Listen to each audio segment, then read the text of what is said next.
동안 로마서 말씀을 같이 상고했습니다. 오늘은 마지막 8장 35절 이하의 말씀을 가지고 이제 우리가 넉넉히 이기는가.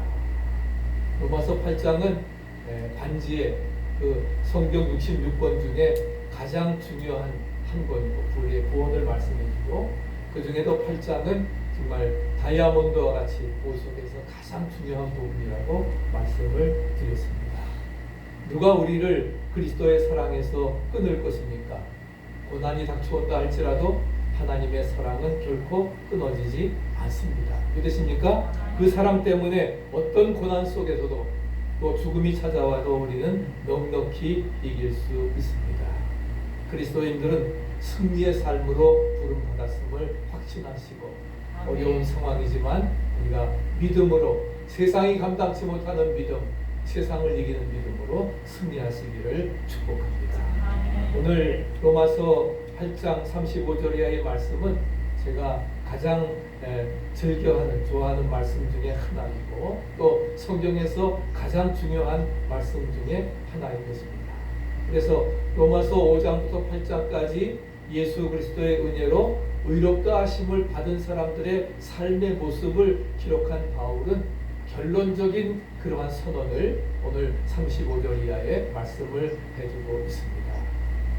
그러면서 8장에서 그리스도인의 삶이라고 하는 것은 성령께서 내주하는 삶임을 증거한 사도 바울이 오늘 말씀 속에 그리스도인이 누리는 승리의 삶을 그는 외치고 있습니다.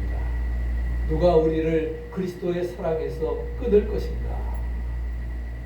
몇 주간 동안 말씀을 드린 설교에서, 지난 설교에서 8장 31절 이하에 등장하는 만일 하나님께서 우리를 위하시면 질문 가운데서 네 가지를 지난 주일에 말씀을 드렸습니다.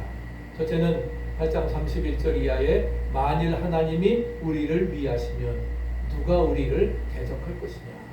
하나님이 우리를 위한다고 하면은 어느 누가 우리를 대적할 것이냐? 대적하지 못한다 하는 것입니다. 두 번째는 32절에 자기 아들을 아끼지 아니하시고 우리 모든 사람을 위해서 내어주시니가 어찌 그 아들과 함께 은사로 우리에게 모든 것을 주시지 않겠느냐 말씀을 하고, 그 다음에 33절에 가서는 누가 능히 하나님의 택한 자들을 고발하겠느냐는 거예요. 누가 송사하겠느냐는 거예요. 하나님이 택하신 자들이기 때문에 어느 누구도 고발하거나 송사할 수 없다 하는 것입니다. 더 나아가서 34절에서는 누가 우리를 정죄하리요? 어느 누구도 예수 그리스도의 피로 구원받아 하나님의 자녀 되었기 때문에 어느 누구도 너는 죄 있다 정죄할 수 없다 하는 것입니다. 오늘 본문은 네 가지 질문 가운데서 마지막 질문으로 이제 시작이 되어집니다. 그 질문은 35절에 있는 것처럼 누가 우리를 그리스도의 사랑에서 끊을 것인가? 누가 우리를 정죄할 것이냐? 아무도 정죄할 수 없다 하는 것입니다. 또 누가 우리를 그리스도의 사랑에서 끊으리요? 이 질문은 상황과 연결되면서 계속되어져 가는 것을 찾아볼 수 있습니다. 그러면서 7가지를 말하죠. 환난이나 권고나 핍박이나 기근이나 적신이나 위험이나 칼이랴, 이 어떤 것도 우리를 하나님의 사랑 안에서, 할렐루야, 하나님의 능력 안에서 결코 끊을 수 없다 하는 것을 말씀을 해주고 있습니다. 이 질문에 대해서 바울은 이제 그 8장 38절 39절에서 확신에 찬 선언으로 이제 확신을 대답을 하고 있습니다. 우리 38절 39절 다시 한번 읽어보실까요? 내가 확신하노니 사망이나 생명이나 천사들이나 권세자들이나 현재일이나 장래일이나 능력이나 높음이나 깊음이나 다른 아무 피조물이라도 우리를 우리 주 그리스도 예수 안에 있는 하나님의 사랑에서 끊을 수 없으리라. 할렐루야. 어떤 것도 예수 안에 있는, 예수 안에 결코 정죄함이 없고 그 예수 안에 있는 하나님의 사랑, 능력 안에서 결코 끊을 수 없다라고 분명히 말씀을 하고 있습니다. 여러분, 무엇이 우리를 그리스도의 사랑에서 끊을 수 있겠습니까? 오늘 본문은 분명히 선언하고 있습니다. Nothing, 어느 것도 아무것도 우리를 그리스도의 사랑에서 끊을 수 없다라고 하는 거예요. 어떠한 것이라 할지라도 우리를 끊을 수 없다고 말씀을 하는 것입니다. 이만큼 하나님의 사랑은 끈질긴 것입니다. 믿으십니까? 네, 끈질긴 것입니다. 이만큼 하나님의 사랑은 튼튼합니다. 아멘. 든든합니다. 반석 위에 서 있기 때문에 든든합니다. 어떤 어려움 속에서도 파도가 몰라쳐 온다 할지라도 요동하지 않습니다. 흔들리지 않습니다. 넘어지지 않습니다. 그래서 바울은 분명히 선언을 하고 있는 것입니다. 우리가 어려움에 직경할 때에 제일 먼저 갖게 되는 생각이 무엇입니까? 하나님께서 나를 버리셨는가? 어찌하여 나를 버리셨나이까? Why me? 왜 하필이면 납니까? 왜 내가 이런 고통을 겪어야 됩니까? 하면서 불평을 겪고 토론할 때가 많이 있습니다. 그러나 하나님은 결코 우리를 버리지 않으십니다. 그래서 네가 싫어 나를 버리지 않는 한, 떠나지 않는 한 내가 너를 택했기 때문에 버리지 않는다는 것이 하나님의 약속이라 하는 것입니다. 그렇기 때문에 예수 그리스도 안에 나타난 하나님의 사랑은 그렇게 연약한 게 아닙니다. 믿으십니까? 그렇기 때문에 어떤 것도 무엇도 우리를 끊을 수 없다 하는 것입니다. 심지어는 죽음의 순간이 찾아온다 할지라도 그 사랑은 끊어지지 않는 거예요. 그래서 바울은 담대하게 선언하고 있는 것입니다. 같이 한번 읽어보십시다. 사망이나 생명이나 다른 아무 피조물이라도 우리를 우리 주 그리스도 예수 안에 있는 하나님의 사랑에서 끊을 수 없으리라. 반복해서 우리가 고백하는 것은 바로 하나님의 예수 안에 있는 그 하나님의 사랑 안에서 우리를 끊을 것은 아무것도 없다는 거예요. 믿으십니까? 그런 확신을 가지고 어떤 것도 우리를 정죄하지 못합니다. 내가 예수님을 믿음으로 구원받았는데 죄 없다 하셨는데 그렇기 때문에 주님과 연결되어져 있는 한 하나님의 사랑에서 우리를 끊을 것이 아무것도 없다라고 분명히 말씀을 하고 있습니다. 바울은 이같이 외치는 것은 단순한 어떤 추리나 이론의 산물이 아닙니다. 그는 진정으로 삶을 통해서 하나님의 사랑을 맛본 사람이었습니다. 누구보다도 환난과 또한 권고와 핍박, 기근, 헐벗음, 위험과 칼을 체험했던 사람이기 때문에 그렇기 때문에 그는 분명히 고백을 하고 있는 것입니다. 그래서 바울은 고린도후서 11장 23절 이하에 자신의 고생스러웠던 인생 여정을 표현을 하고 있습니다. 뭐라고 말씀하고 있습니까?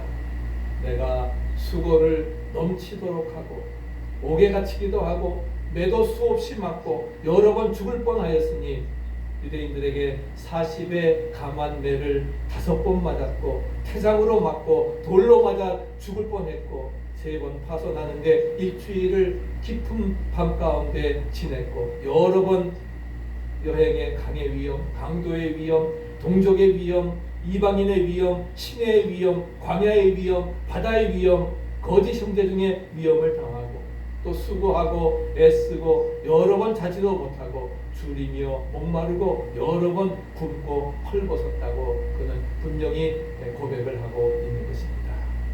여러분 한번 이만큼 고생한 사람 있으면 나와보라 해보세요. 네? 우리가 아무리 고생을 많이 했다 할지라도 바울만큼 이렇게 고난당하고 고생한 적 있겠습니까? 바울의 받은 고난에 비한다고 하면 아무것도 아닙니다. 그가 무슨 죄를 지고 잘못해서 당한 것 아니었습니다. 그럼에도 불구하고 정말 그리스도를 위해서 자신의 그러한 고난을 기쁨으로 여기면서 정말 배설물같이 자기의 모든 것 다 버리고 정말 주님이 나의 삶 속에 존귀히 되기를 바라면서 그는 기쁨 가운데 이 모든 고난을 이겨나가는 것을 찾아볼 수가 있습니다. 그래서 온갖 위험과 고난과 역경을 맛보고 경험한 사람인데도 그는 외치고 있는 것입니다. 뭐라고 외칩니까? 모든 고난 속에서도 하나님의 사랑은 결코 끊어지지 않았다고 어떤 것도 심지어는 죽음이라 할지라도 우리를 하나님의 사랑에서 끊을 수 없다라고 우리에게 분명히 말씀하고 있습니다. 우리 한번 같이 고백해 보시기 바랍니다. 우리를 그리스도 예수 안에 나타난 하나님의 사랑에서 끊을 수 있는 것은 아무것도 없죠. 아무것도 없습니다. 그리스도 예수 안에 나타난 하나님의 사랑, 그 능력 안에서 우리를 끊을 것은 nothing, 아무것도 없다 하는 것입니다. 죽음마저도 이 사랑을 끊어놓을 수 없다 하는 것입니다. 그리스도인들은 이 사랑 안에서 살아가는 사람들임을 믿으시기 바랍니다. 이 끈질긴 사랑을 받기 때문에 하나님의 사랑이 부음바 되고 넘쳐날 때에 우리는 원수까지도 용서할 수 있는 것입니다. 내 힘으로는, 내 마음으로는 안 돼요. 그러나 하나님의 사랑이 부음받고 넘치게 되어질 때에 우리가 그 모든 것들을 감당해 나갈 수 있으리라 믿습니다. 이 사랑을 붙들고 이 사랑과 함께하면서 주님이 나와 함께 하시는데 내가 무엇을 두려워하리요? 누가 우리를 대적하리요? 정죄하리요? 아무것도 할 수 없어요. 하나님의 예수 그리스도 예수 안에 있는 하나님의 사랑 안에서 끊을 것 아무것도 없다라고 분명히 말씀을 하고 있는 것입니다. 두 번째로는 우리를 사랑하시는 이로 말미암아 우리가 넉넉히 이기느니라 37절에 말씀하고 있습니다. 이 끈질긴 사랑 안에서 살아가는 우리들에게 임하는 놀라운 은혜가 있습니다.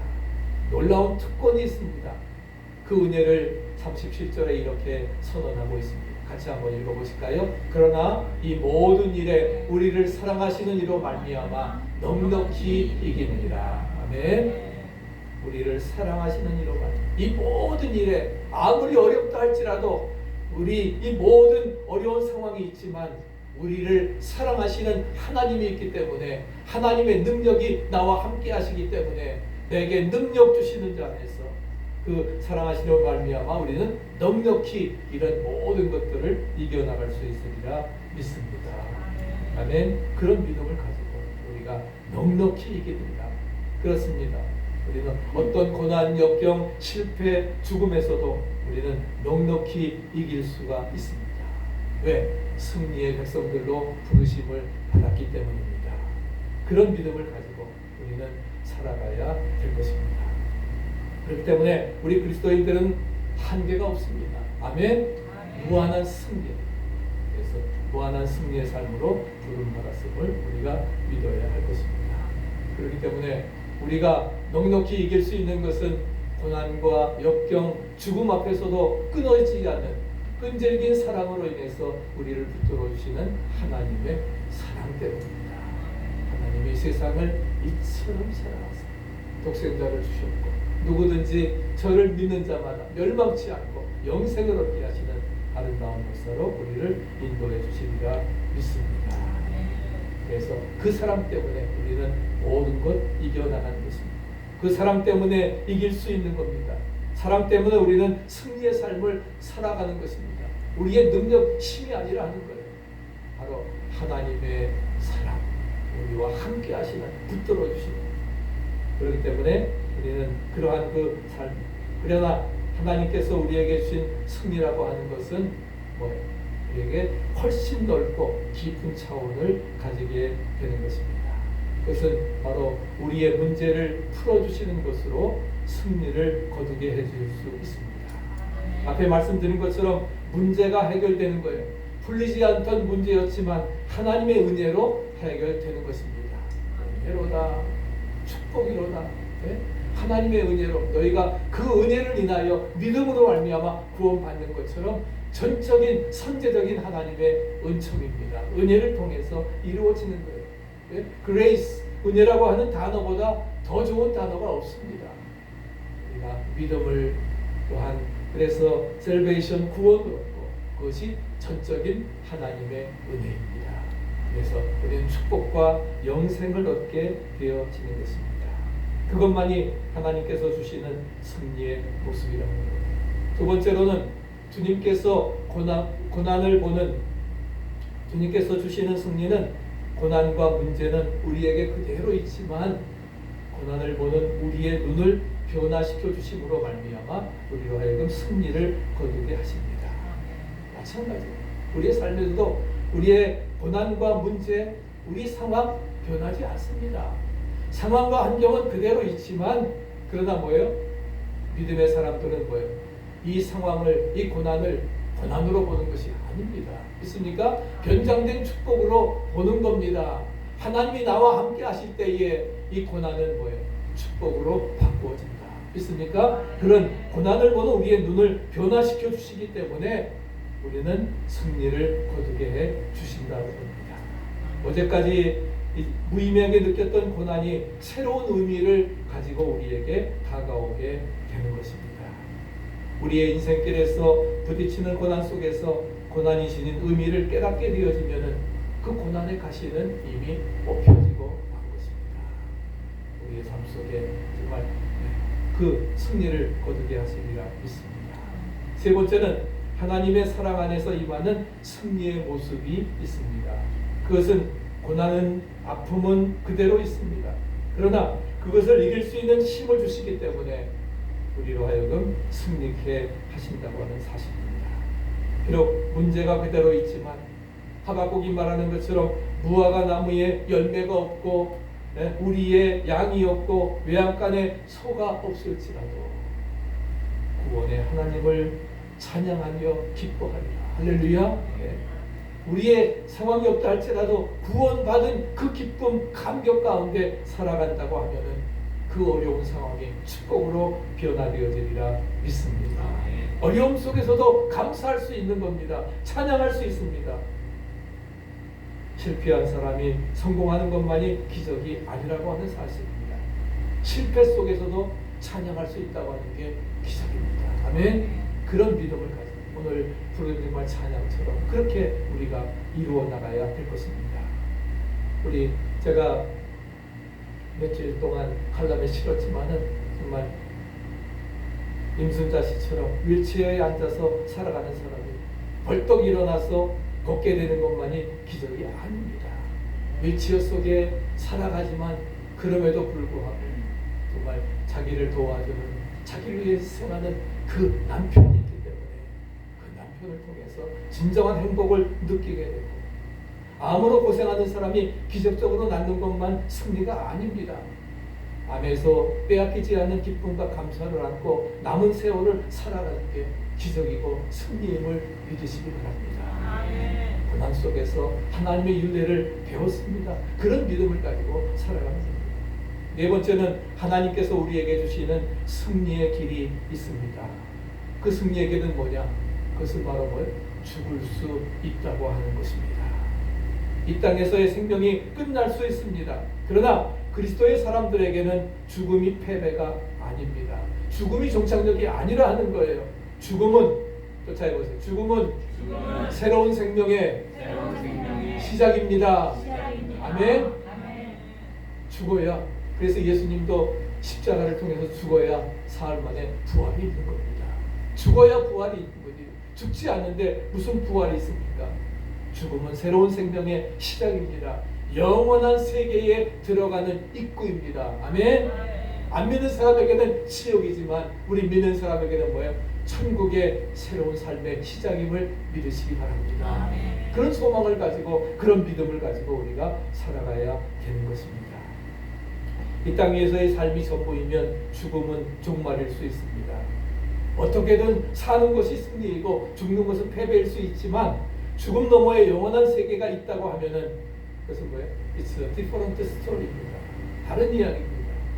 그렇기 때문에 주님께서는 십자가의 고난을 위해서 땀방울이 붓도록 기도하시면서, 그러나 내 원대로 하옵시고 당신의 뜻대로, 당신의 원대로 하옵소서, 그 엄청난 고난을 받으시고 피 한 방울 남기지 아니하시고 다 흘리심으로 말미암아 구속사역을 미리 finished, 완성시키셨고, 그리고서는 누구든지 저를 통해서 구원을 얻는 역사 이루어 나가게 하셨던 것입니다.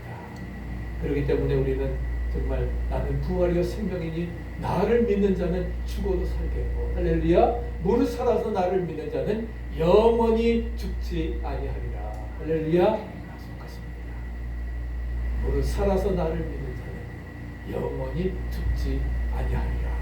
죽어도 살겠고 죽는 것이 삶의 새로운 시작이라는 겁니다. 그렇기 때문에 하나님께서 우리에게 주시는 승리의 길은 바로 뭐예요? 내가 하나님의 미랄이어서 썩어져 죽을 때에 그 죽음 아픔은 뭐예요? 죽음으로 끝나는 것이 아닙니다. 이제 신은 깨어져서 죽지만 생명력이 감으로 말미암아 정말 이렇게. 전 요즘에 이제 농사한 토마토를 먹으면서 그 씨 하나, 씨알 뭐 토마토 하나에 씨가 얼마나 많아요. 고추 따먹으면서 고추 하나에 씨가 얼마나 많아요. 근데 그 고추 씨를 토마토 씨를 하나 심으면은 그 다음에 뭐예요? 나무가 되고 거기에 수백 개의 고추와 토마토가 달리게 되는 겁니다. 하나리 죽음으로 끝나는 것이 아닙니다. 그것이 죽어짐으로 더 많은 수백 배, 수천 배의 결실을 거두게 되리라 믿습니다. 이것이 생명의 신비입니다. 고난의 신비라는 것입니다. 하나님께서 우리에게 주시는 승리의 길이라고 하는 사실을 우리가 기억해야 될 것입니다. 그렇기 때문에 우리는 죽음 앞에서도 감사할 수 있습니다. 왜? 죽음으로 끝나는 것이 아니라 영원한 생명이 우리를 기다리고 있기 때문입니다. 작년 연말에 저희 내외가 이렇게 코로나 바이러스로 정말 성탄절을 어떻게 보냈는지 뭐 생각도 못하면서 정말 열흘 동안 고열이 나고 이러다 죽는다 생각을 하면서도 그러면서 하나님 앞에 정말 기도했는데 그런 그 죽음의 문턱까지 가서 하나님께서 우리 나에게도 아직도 해야 될 일이 있습니까? 생명을 연장시켜 주신 줄로 믿습니다. 죽음으로 끝난다 할지라도 죽음은 끝이 아니라 새로운 생명의 시작이라는 사실을 기억하게 됩니다. 제가 광림교회 1986년에 부임을 했는데 첫 해 이제 교구를 맡으면서 지금도 잊혀지지 않는 한 집사님이 생각이 납니다.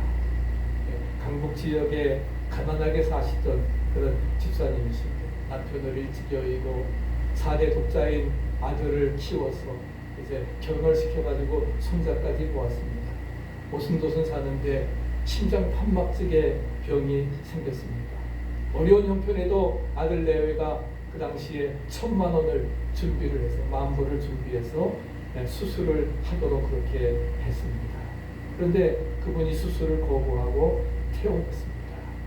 그분의 말씀은 내 나이가 지금 이제 여든을 바라보는데 육신의 생명이 남았으면 얼마나 남았겠느냐. 수술하느니 차라리 그냥 하나님 나라에 가고 싶다. 더 산다 할지라도 얼마 더 살지 못하기 때문에 하나님의 사랑, 믿음을 통해서 구원 받았는데 내가 평안히 가고 싶다라고 하면서 그러면서 너희 정성은 고맙게 받았으니 그 돈으로 심장에 문제가 있는 어린아이들을 수술시켜 주어라. 그렇게 쓸 수 있도록 교회에 헌금하면 좋겠다. 그렇게 그 말씀을 듣고 이제 찾아간 신방이었습니다. 그래서 수술을 포기하셨다며요. 그 말에 그분은 남편과 사별한 다음에 4대 독자인 외아들을 키우면서 하나님만 의지하고 살아왔습니다. 하나님이 나와 함께 하시기 때문에 그리스도 예수 안에 있는 하나님의 사랑, 능력 안에서 나를 이제까지 지켜주시고 이끌어 주셨습니다. 여호와는 나의 목자시니 내가 부족함이 없습니다. 우리 새벽마다 우리가 상고하는 시편 말씀처럼 주님은 나의 산석이시고 나의 피할 바시고 나의 그 피난처가 되어주십니다. 그렇게 살아가면서 그러면서 내가 구원받았기 때문에 하나님의 그 사랑 안에서 끊을 것이 아무것도 없기 때문에 심장 판막증이라 할지라도 그 하나님의 사랑 때문에 나는 넉넉히 이기면서 하나님 앞에 가까이 갈 수 있습니다. 그러면서 며칠 후에 그 집사님은 하나님께로 돌아갔습니다. 그 신방 예배가 마지막 임종 예배가 되었던 것입니다. 정신이 또렷했을 때에 그분의 신앙 고백이 아직도 귓가에 생생합니다. 35년이 지났지만 하나님이 어디를 가든지 함께 하시기 때문에 이 세상도 좋지만 하늘나라에 가는 게 더 좋습니다. 구주시며 영원한 생명을 주신 분이 계시니까요. 아들이 결혼해서 이제 4대 독자, 내가 결혼해서 손자까지 모았는데 나에게 무슨 미련이 있겠습니까? 그분의 헌금은 베트남 어린이의 그 심장 판막적으로 고생하는 2명의 생명을 살리는, 자신은 정말 그렇게 수술했다고 하면 몇 년도 살았을지 모르지만 그렇게 하지 아니하고 오히려 정말 새로운 어린 생명을 소망 가운데서 살리는 정말 부활의 승리 역사를 이루어 나갈 수 있게 하는 것입니다. 이것이 바로 정말 오늘 바울이 로마서에서 고백하는 것처럼 그리스도 예수 안에 있는 그 하나님의 사랑, 능력 안에서 결코 우리를 끊을 수가 없으리라. 아무것도 나를 빼앗지 못하리라. 분명히 우리에게 말씀해주고 있는 것입니다. 그런 믿음이 우리에게 필요한 것입니다. 그러한 마음을 가지고 우리는 살아가야 될 것입니다. 그래서 그런 말씀이 우리에게 필요한 것이죠. 그래서 마지막 세 번째는 하나님의 사랑에서 끊을 수 없으리라. 우리가 그리스도인이 되었다고 하는 것은 보통 은혜의 특권이 아닙니다. 우리는 끊어지지 않은 하나님의 사랑 안에서 살고 있는 사람들임을 믿으시기 바랍니다. 아멘. 그 사랑 때문에 넉넉히 이기는 승리의 삶을 살아가는 사람들이라는 거예요. 어떤 고난과 역경, 질병, 실패 속에서도 우리는 뭐예요? 정말 7.8기의 믿음을 가지고 오뚜기와 같이 다시금 일어서야 됩니다. 위대하신 하나님의 사랑 안에서 우리가 새 날을 열어갈 수 있어야 됩니다. 그리스도 안에서 새로운 피조물이다. 이전 것은 지나갔으니 보라, new thing, 새 것이 되었도다. 할렐루야. 그리스도 안에서 나의 정과 욕심을 못 받고 죽고 이제 내 안에 사는 것이 내가 아닌 그리스도가 나를 지배하는 정말 새로운 삶을 우리가 살아가야 되리라 믿습니다. 제임스 답슨 박사님처럼 우리는 고난 속에서 2가지 선택 앞에 섭니다. 한번 우리 마지막 2절 같이 한번 읽어보실까요? 우리는 고난 속에서 2가지 선택 앞에 서는 겁니다. 하나님의 사랑을 믿고 일어서든지 아니면 하나님의 사랑을 거부하고 고통과 탄식을 안고 살아가든지, 그래서 죽든지 하나님의 사랑을 믿고 일어서든지, 그래서 죽는다 할지라도 죽는 것이 아닙니다. 하늘나라의 새로운 시작입니다. 우리가 고난 속에서 어떤 것을 선택하든지 우리는 그리스도 예수 안에 있는 하나님의 사랑 안에서, 능력 안에서 우리는 모든 것을 할 수 있습니다. 어떤 것도, 그 어떤 것도 nothing, 우리를 끊을 것 아무것도 없다 하는 것입니다. 환난입니까? 권고입니까? 핍박, 박해, 기근, 적신, 위험, 큰일이 할지라도 어떤 것도 우리를 우리 주 그리스도 예수 안에 있는 하나님의 사랑 안에서 끊을 수 없으리라. 우리 모두 이 믿음으로 승리하시기를 간절히 축복합니다.